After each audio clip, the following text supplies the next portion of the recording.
오늘 읽으신 말씀 데살로니가 전서 끝부분을 읽었죠. 내일 되면 다시 이제 다시가 아니라 후서로 딱 넘어갑니다. 후서가 끝나면 다시 그 앞에 읽었던 예레미야의 분위기가 이어지면서 다니엘로 넘어가게 됩니다. 자, 오늘 읽으신 말씀은 우리가 주일 새벽에 말씀드린 것처럼 데살로니가 교회가 무슨 교회라고 했죠? 개척교회. 개척교회이기 때문에 한 3주 정도밖에 머무르지 않았던 이 바울의 입장에서는 걱정을 많이 했다고 제가 말씀을 드렸어요. 또 그리고 이 데살로니가 교인들이 유대인들이 아니죠. 이방인들이에요. 그러니까 유대인들이라면 어느 정도의 그런 깨끗함, 뭐 성결함, 우상 숭배를 하지 않는다든지 뭐 피를 먹지 않는다든지 더러운 일들은 안 해요. 근데 이방인들은 그렇지 않잖아요. 그런 걸 배워본 적이 없어요. 그러니까 가만 생각해 보면 바울의 입장에서 가만 생각해 보면 이건 생각보다는 걱정을 많이 했을 것이다. 그래서 이제 행동에 대해서 예수 믿는 사람은 어떻게 살아야 되느냐라는 부분들에서 계속해서 권면하고 있다. 라고 말씀을 드렸고, 데살로니가 전서 주일 새벽에 읽었던 5장 12절에서 우리 오늘 읽은 말씀 22절까지가 전체가 한 묶음이다.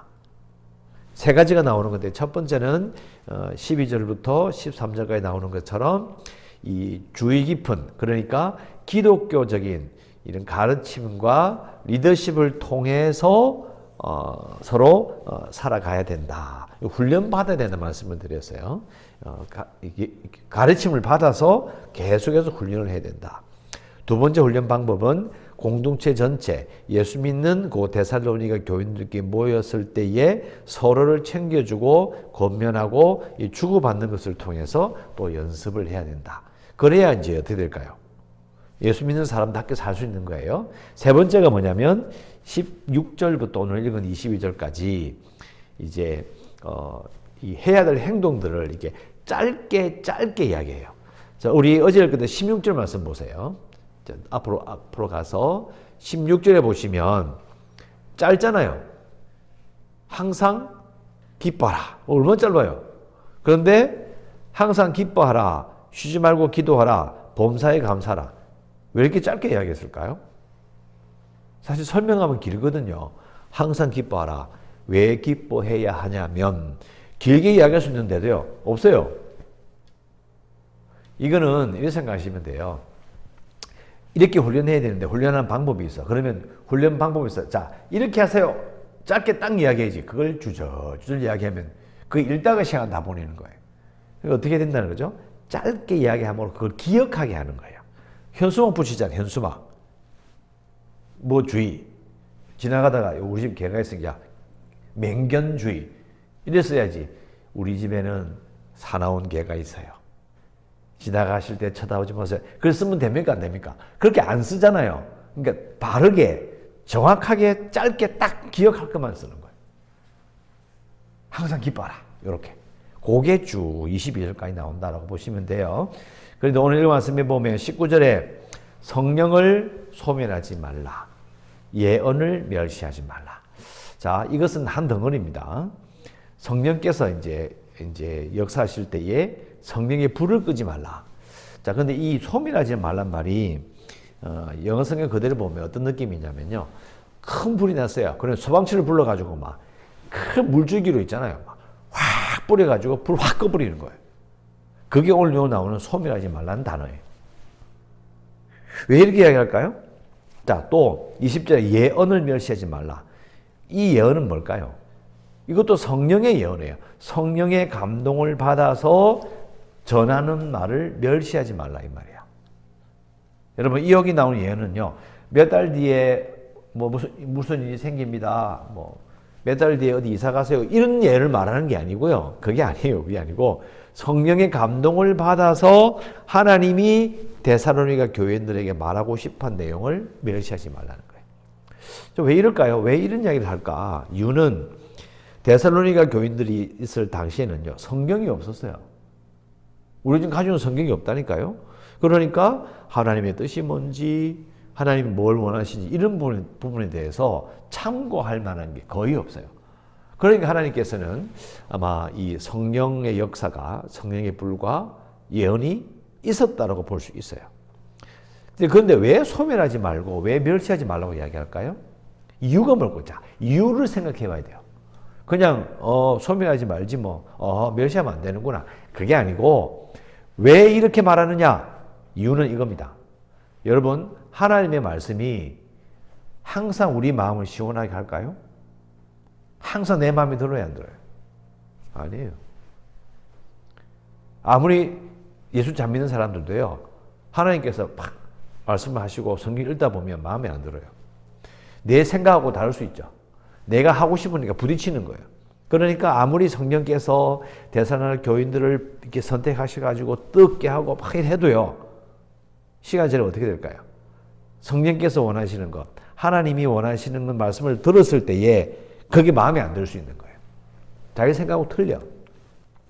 그럼 어떻게 할까요? 이렇게 이야기하죠. 훅! 불을 꺼버리는 거예요. 그거 아니다 하면서. 틀렸다면서. 그렇게 할 수 있어요. 그 부분을 경계하는 거예요.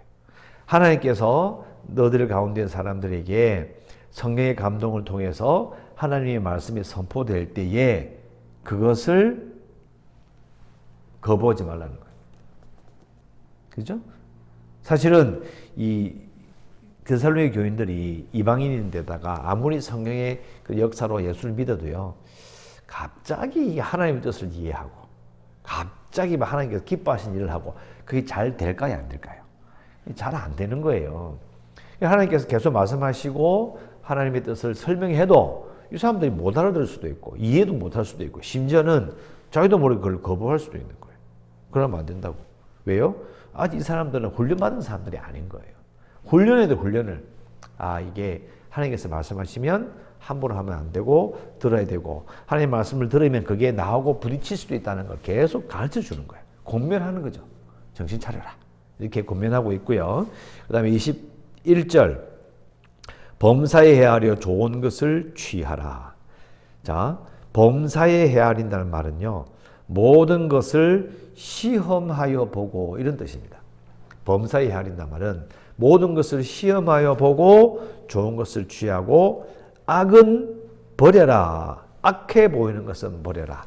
자, 이것을 이해할 수 있는 제일 좋은 비유는요, 여러분 김치를 담그려고 이제 무김치를 담그려고 시장에 가시잖아요. 마트도 가요. 그러면 진열되어 있는 거 바로 무조건 삽니까? 안 삽니까? 뭘 어떻게 딱 보고 무조건 삽니까? 안 삽니까?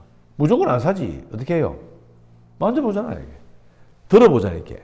저도 그렇거든요. 무김치를 제일 맛있게 담그는 가장 큰 비결이 뭐죠? 무가 맛있어야 되잖아요. 아무리 양념이 맛있고요, 소금이 좋은 걸 사도요, 무가 맛이 없으면 아무 소리 없어요. 최근에 저도 이제 무를 하나 샀는데 기가 막히게 맛있는 거 샀어. 너무 맛있어, 너무 맛있어. 들고 무게, 단단한 거 어떻게 합니까? 시험해 보잖아요. 그건 좋으면 사고 싫으면 안 사는 거네요. 그러니까 데살로니가 교인들도 마찬가지인 거예요.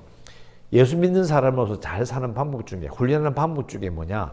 시험해 봐야 돼. 이거 해도 될까? 이게 좋은 거야, 나쁜 거야? 이렇게 생각해 보라는 거예요. 이게 예수 믿는 사람으로 이렇게 해도 될까? 하면 안 되는 것인가? 이게 우상 숭배가 아닌가? 아니면 이렇게 하면 하나님을 기쁘시게 할까? 이런 생각들. 생각해 보고 좋은 것은 취하고 악은 버려라. 아주 간단한 것 같지만 실제로는요, 어려운 일이죠. 항상 기뻐하라. 잘 기뻐되집니까? 안 되잖아요. 쉬지 말고 기도하라. 쉬지 말고 기도하는 게 아니고 기도로 쉬지. 쉬지 말고 기도합니까? 이 쉬운 일이 아니거든요, 사실은요. 범사에 감사라. 범사에 불평하기가 쉽지. 쉬운 일이 아니잖아요, 그죠? 그러니까 이제 훈련해야 될 부분들을 기억하기 쉽게 항상 기뻐하라. 쉬지 말고 기도하라. 범사에 감사하라. 성령을 소멸하지 말라. 예언을 멸시하지 말라. 범사에 헤아려 좋은 것을 취하라. 악은 어떤 모양이로 버려라. 이렇게 간단하게 딱딱딱 잘라가지고 기억하게 하는 의도가 있는 겁니다. 그리고 이제 23절, 24절 중요한 말씀을 합니다. 평강의 하나님이 친히 너희를 온전히 거룩하게 하시고 또 너희의 온 영과 혼과 몸이 우리 주 예수 그리스도께서 강림하실 때에 흠없게 보존되기를 원하노라. 너희를 부르시는 이는 미쁘시니 그가 또한 이루시리라. 자, 좋은 말인데요. 24절에 나오는 그가 또한 이루시리라. 뭘 이루는 거죠? 목적어가 뭐예요?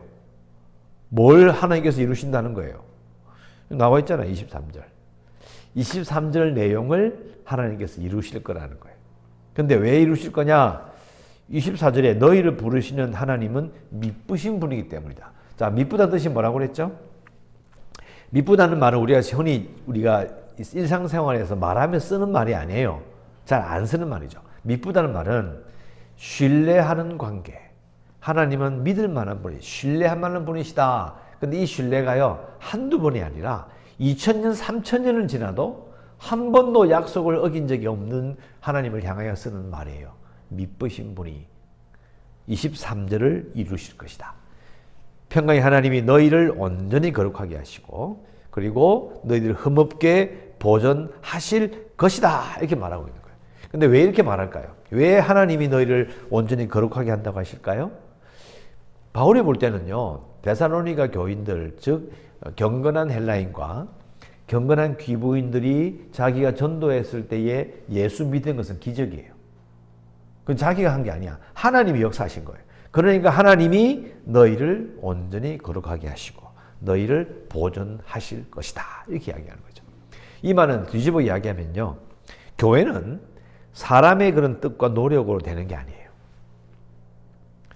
그러니까 저는 이 생각하는 거죠. 우리 한국교회가 답답한 게 바로 이런 부분이에요. 주일도 말씀드린 것처럼 이 뭔가 특출한 사람이 뭔가를 했을 때 자꾸 교회가 되려고 생각해요. 근데 우리는 하나님께서 역사를 기다리는 게 아니고요, 자꾸 수단과 방법을 가리지 않고 자꾸 뭘 하려고 해요.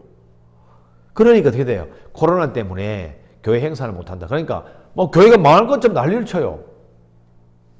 근데 논리적으로 생각해 보세요. 하나님이 하실 건데 하나님이 교회를 시작하셨으면 나라에서 하지 말라고 뭐 또 아니면 팬데믹으로 해가지고 전염병 때문에 난리를 치면 그럼 교회가 다 없어집니까? 아니에요. 그러니까 행사를 안 하고 딱 보니까 이게 실체가 딱 보이는 거야. 자, 우리가 하나님과 상관없이 정말 쓸데없는 일을 많이 했구나. 딱 느낌이 딱 오는 거예요. 진짜 신앙이 뭔지가 딱 눈에 보이고 정말 하나님을 정말 신뢰했는지 눈에 딱 보이는 거예요. 여러분, 교회는요, 사람이 시작하는 게 아니고 하나님이 시작하십니다. 하나님의 신실함에 의해서 그 교회가 시작되고 진리 안에서 유지되고 하나님께서 이끌어 가시는 곳이 교회입니다. 그게 핵심이에요.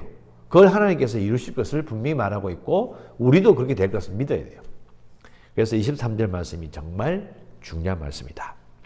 25절 형제들아 우리를 위하여 기도해라. 26절 거룩하게 입맞춤으로 모든 형제에게 문안하라. 27절 내가 주를 힘입어 너희를 명하노니 모든 형제에게 이를 편지를 읽어주라. 자, 왜 읽어주라고 했을까요? 이유는 그때는 사람들이 글자를 다 아는 게 아니잖아요. 또 교회 내에 이 사람들이 너무 다양한 사람들이 있으니까 읽어보세요 줘도 못 읽으면 어떻게 해요? 그러니까 다 모아놓고 읽어줬던 거예요. 우리나라도 같은 경우에도 마찬가지잖아요. 지금도 우리 이 시대에도요, 다 글자 읽는 거 아닙니다. 미국 사람들도요, 읽지 못하는 사람 많아요. 쓸지 모르는 사람 되게 많습니다. 말은 다 해. 그런데 쓰라 그러면 삐뚤삐뚤 있으면 못 읽어요. 요즘은 잘 모르겠는데, 뭐 옛날에 보면 미국 같은 경우도요, 자기네 말을 갖다가 글자를 잘 못 읽는 그런 사람들이 있어요. 지금 생각해보면 이 시대도 그런데 이 성경의 시대에 이 바울의 시대는 어땠을까요? 보통 문제가 아니었던 거죠. 그러니까 바울이 강하게 얘기하는 거예요. 내가 주를 힘입어 너희를 명하노니 다 모아놓고 꼭 읽어주라 라고 말하고 있습니다. 마지막으로 우리 주 예수 그리스도의 은혜가 너희에게 있을지어다. 자, 우리가 기도할 수 있는 부분은요, 23절 그대로 기도하면 됩니다. 23절 말씀 그대로 하나님께서 우리를 거룩하게 하시고 세상에서 우리를 보존하여 주소서 이렇게 기도하면 됩니다. 그죠? 하나님께서 우리를 거룩하게 하시고 세상에서 우리를 보존하여 주소서라고 기도하시면 되겠습니다. 이렇게 기도하시고 또 계속해서 재개발 때문에 기도해 주시고요. 한국의 교회가 구원의 방주가 될 수 있도록 코로나19 극복을 위해서 그리고 연약한 성도와 주일학교 아이들을 위해서 주일날 아이들 많이 왔거든요. 저렇게 아이들을 위해서 기도해 주시고 그리고 청교지를 위해서 또 이 나라를 위해서 기도하시고 오늘도 하나님의 은혜 가운데 살아가시기를 주의 이름으로 축원합니다. 기도하겠습니다.